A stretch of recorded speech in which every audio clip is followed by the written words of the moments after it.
Hello and welcome back to our daily blog. And we're currently looking at what difference does it, being prayer, make? And we're focusing more today on a political level, looking at scenes of uprising. Can prayer elicit political reaction and change? Last night, a small group of us met to watch the final episode, for the moment, of the internet phenomenon series The Chosen. And in this episode, Jesus is preparing for his landmark manifesto, the Sermon on the Mount. God's own political agenda, if you like. But instead of budgets and foreign policy, or extolling the virtues of the party leader, it was an agenda based on inclusion, love, and the worth of each individual person. There's a moment in the episode where Jesus is rehearsing with Matthew, who is critiquing elements of the speech.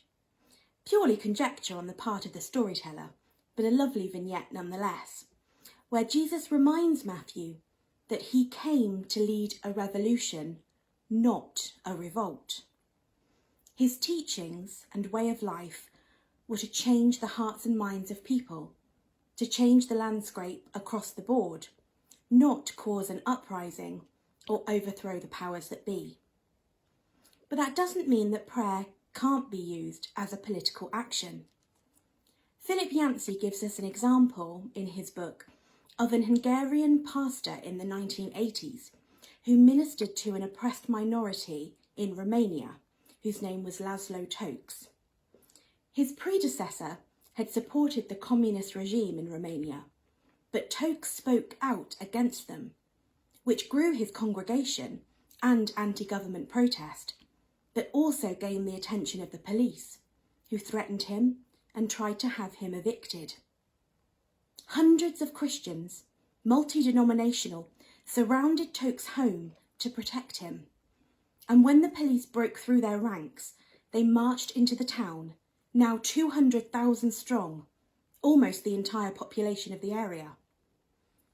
To quell this protest, the Romanian army was sent in, who opened fire, killing 100 people and wounding many more. But still, the people stayed. In an attempt to calm the crowds, a local pastor simply said 3 words: "Let us pray." And everyone fell to their knees to recite the Lord's Prayer, an act of mass civil disobedience. Soon the protest spread to the capital of Bucharest, and it wasn't long before the government fell. Prayer and peace, not violence and war. As Jesus said in the Sermon on the Mount as part of the Beatitudes, or beautiful attitudes, as many people like to call them, "Blessed are the peacemakers, for they shall be called the children of God." If only all disagreements could be solved by prayer, the world would be a much kinder and peaceful place. So I wish you all a peaceful and happy evening. For as Proverbs 12 verse 20 says, "Deceit is in the heart of those who devise evil, but those who plan peace have joy." I'll see you again soon. Goodbye.